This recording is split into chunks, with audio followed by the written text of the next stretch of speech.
A family executed, a US citizen belonging to the Druze community gunned down in a public square.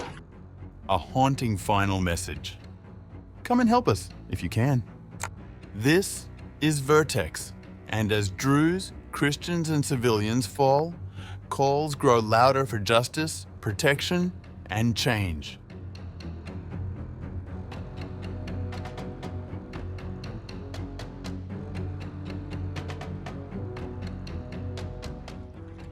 An American citizen from Oklahoma was among 8 men, all from the same family, who were rounded up and killed in an execution-style attack during sectarian violence that flared in Syria last week. Hosam Saraya, a 35-year-old Syrian American, was identified by a friend and a US-based relative as one of the 8 men whose killing was captured in a video that circulated on social media over the weekend. The video, which has been geolocated by CNN, shows a group of armed men wearing military uniforms and face masks, firing on 8 captives while shouting, "God is great." In another video, the same men are kneeling before being gunned down by the armed men, as dozens of shots are fired over 15 seconds. According to a CNN report, a friend of the Saraya family said he believed they were militants aligned with the government. A school in Suwayda founded by Hosam Saraya also blamed government-linked fighters for the attack. 12 hours passed as the family desperately waited for news, hoping their relatives would return safely. It wasn't until another overseas relative saw the videos circulating of their execution that they realized the 8 men had been killed.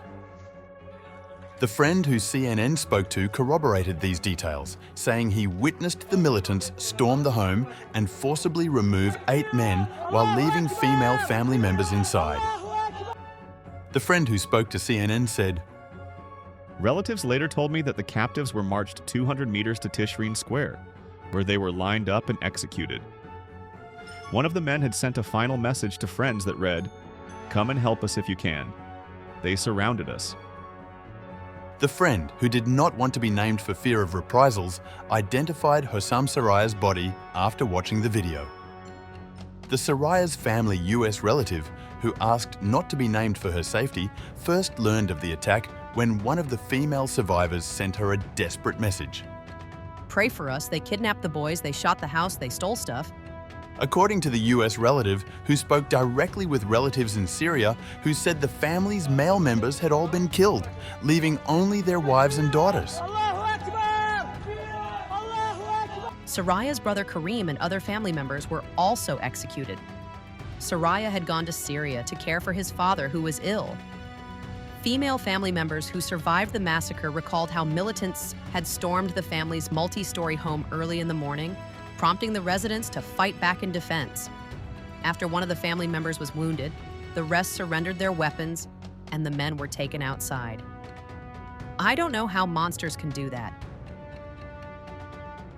The killings occurred on July 17th amid an outbreak of sectarian violence between Syrian Druze groups and Bedouin tribes in the Druze-majority Suwayda province.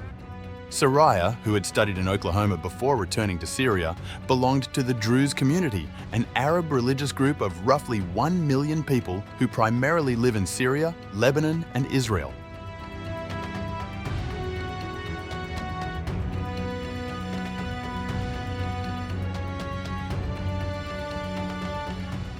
The Syrian government has categorically rejected the violence, calling it crimes against civilians. Nar al-Din Baba, a spokesperson for the country's interior ministry, told CNN on July 22nd. "Everyone responsible for these crimes will face justice, regardless of the ethnicity or sect of the victims. As long as they were innocent civilians, such acts are absolutely unacceptable to us, and those who committed it will face justice."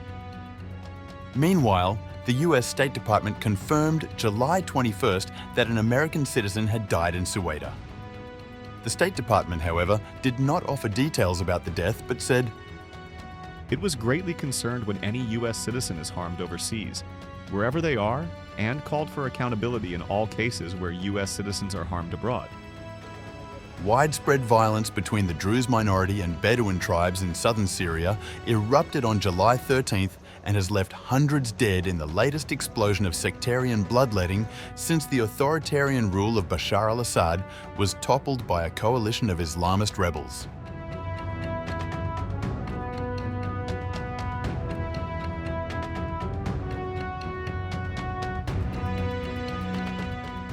Syrian Christian leaders say they cannot trust the Islamist-led Syrian government of Ahmed al-Sharaa to provide the safety they need after a week of deadly clashes that claimed the lives of 1,000 people in the southern region of Suwayda and urged international protection. Greek Catholic Father Toni Butros of Suwayda posted a video circulated on X on July 21st in which he wanted to bring international attention to massacres that have happened to us in Suwayda. Father Butros made an impassioned plea to the world community. We demand international protection. We are not minorities. We are part of Syria and have lived here for hundreds of years. We are the people of this land. We and our Druze brothers live here together. We ask the US, Europe, the Vatican, and the whole world for international protection for Suwayda, the region, all of it for us and for our Druze brothers. Attacks were directed mainly toward Druze civilians who were hunted down and killed in their homes and cars. Christians too were caught in the crosshairs with churches set on fire, including the Greek Melkite Church of St. Michael in Al-Sura. Meanwhile, 38 Christian homes were set ablaze, leaving numerous families homeless. Syriac press media reported July 19th, an evangelical pastor, Khalid Meza, who was of Druze origin and converted to Christianity, was killed along with 12 members of his family when Islamist militants stormed his home. Nadine Meinzer, president of the Washington-based International Religious Freedom Secretariat, told OSV News that the Suwayda bloodshed is a major test for al-Sharaa. Syria cannot move toward peace, while state institutions are involved in committing atrocities and minority communities remain excluded from power. Real stability requires real reform. Minorities must have a role in their own governance and security. That means adopting a system of decentralization and a revised constitution that guarantees equal citizenship. So long as Islamists operate with impunity and minorities are sidelined by law, violence will persist. Calling for an end to violence is not enough. The structure that enables it must change.